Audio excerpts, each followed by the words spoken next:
नमस्कार, स्वागत है आपका इंटरनेशनल बायोग्राफी चैनल पर, जहां हम आपको मिलवाते हैं दुनिया की सबसे प्रेरणादायक शख्सियतों की अनसुनी कहानियों से। आइए आज की इस रोमांचक यात्रा की शुरुआत करते हैं। चलिए। रतन टाटा का जन्म 28 दिसंबर 1937 को मुंबई, महाराष्ट्र में हुआ था। वे भारत के सबसे प्रतिष्ठित उद्योगपतियों में से एक हैं और रतन टाटा समूह के पूर्व चेयरमैन रह चुके हैं। उनके नेतृत्व में रतन टाटा ने वैश्विक स्तर पर कई उपलब्धियां हासिल की। उनकी सादगी, नैतिकता और समाज सेवा के प्रति समर्पण के लिए उन्हें केवल एक सफल उद्योगपति बल्कि एक प्रेरणादायक व्यक्तित्व भी माना जाता है। रतन टाटा का जन्म एक संपन्न पारसी परिवार में हुआ था। उनके पिता नवल टाटा और माता सोनू टाटा का जब तलाक हुआ तब वे बहुत छोटे थे। उसके बाद रतन टाटा और उनके भाई जिमी टाटा की परवरिश उनकी दादा नवाज टाटा ने की। उनका बचपन सामान्य रहा, लेकिन माता पिता के अलावा उनके जीवन पर गहरा प्रभाव पड़ा। शिक्षा की बात करें तो रतन टाटा ने शुरुआती पढ़ाई मुंबई कैंपिंग स्कूल से की और बाद में सिपस कॉप्टन स्कूल शिमला से अपनी स्कूली की शिक्षा प्राप्त की। इसके बाद उन्होंने अमेरिका जाकर कॉर्नेल यूनिवर्सिटी से आर्किटेक्चर और स्ट्रक्चर इंजीनियरिंग की डिग्री हासिल की। इसके बाद उन्होंने हार्वर्ड बिजनेस स्कूल से एडवर्ड मैनेजमेंट प्रोग्राम किया। अमेरिका में अपने अध्ययन और कार्यकाल के दौरान उन्होंने प्रबंधन की गहरी समझ विकसित की, जिसने उनको उद्योगपति बनने की नींव रखी। रतन टाटा ने 1961 में रतन टाटा समूह का अपने करियर की शुरुआत की। उन्होंने टाटा स्टील के शॉप फ्लोर पर काम करते हुए अपने करियर का पहला कदम रखा।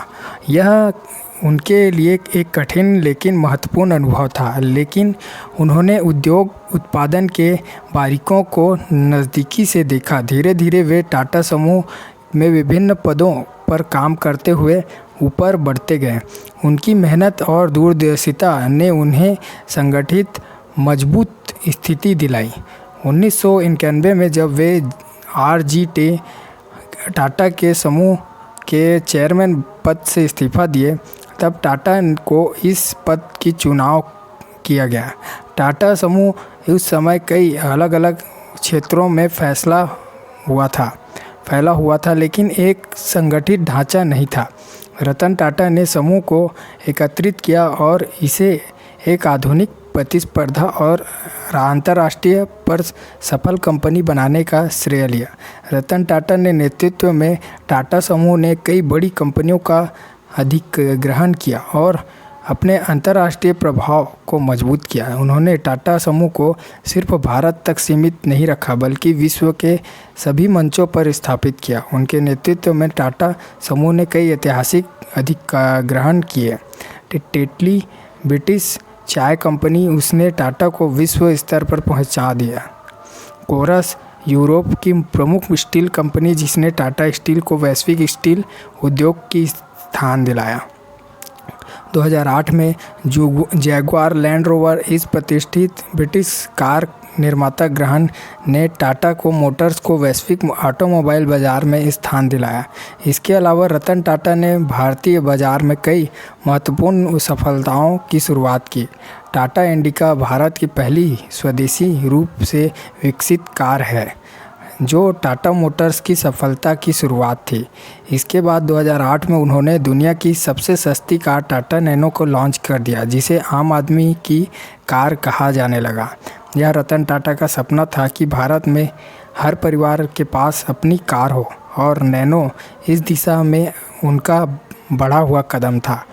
रतन टाटा को उनके उद्योग योगदान के साथ साथ उन्होंने सामाजिक कार्यों के साथ भी पहचाना जाता है। वे टाटा स्टील के माध्यम से समाज सेवा क्षेत्र में महत्वपूर्ण योग्यता देते हैं। उन्होंने स्वास्थ्य, शिक्षा, ग्रामीण विकास और वैज्ञानिक पद्धतियों क्षेत्र में परियोजनाओं में उनकी शुरुआत की। टाटा मेमोरियल हॉस्पिटल और Tata institute of social media science और जैसे स्थानों के माध्यम से वे समाज के कल्याण के लिए निरंतर कार्यरत थे।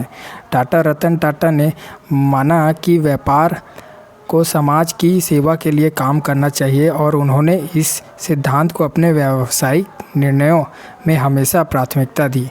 उनके नेतृत्व में रतन टाटा समूह ने अपने मुनाफे का बड़ा हिस्सा सामाजिक कल्याण में दान दिया। रतन टाटा एक बेहद निजी और सादगीपूर्ण जीवन जीते थे। वे अविवाहित हैं और जीवन भर अपने काम पर समाज सेवा में व्यस्त रहे। उन्हें किताबें पढ़ने, कला और विमान उड़ाने का शौक़ है। उनकी सादगी के बीच एक सामान्य और प्रेरणादायक व्यक्ति बनाया है। रतन टाटा को उनके असाधारण योग्यता के लिए कई पुरस्कार मिले हैं, जिसमें से भारत सरकार द्वारा पद्म भूषण 2008 में उनको पद्म भूषण से सम्मानित किया गया था। इसके अलावा उन्होंने अंतर्राष्ट्रीय स्थानों पर भी सम्मानित किया गया। रतन टाटा न केवल सफल उद्योगपति हैं बल्कि एक ऐसे व्यक्ति हैं जिन्होंने समाज सेवा, नैतिकता और उद्योग के नए मापदंड और मान को स्थापित किया। उन्होंने भारतीय उद्योग को वैश्विक मंच पर स्थापित किया और साथ साथ समाज के लिए अद्वितीय योगदान दिया है। उनके कार्य और आदर्शों के लिए उन्हें प्रेरणादायक और आदरणीय व्यक्तित्व बनाया है और वे भारत के वैश्विक स्तर पर अपने एक मिसाल बनाई हैं। रतन टाटा बहुत ही सुलझे हुए व्यक्ति हैं और उनका निधन हो चुका है।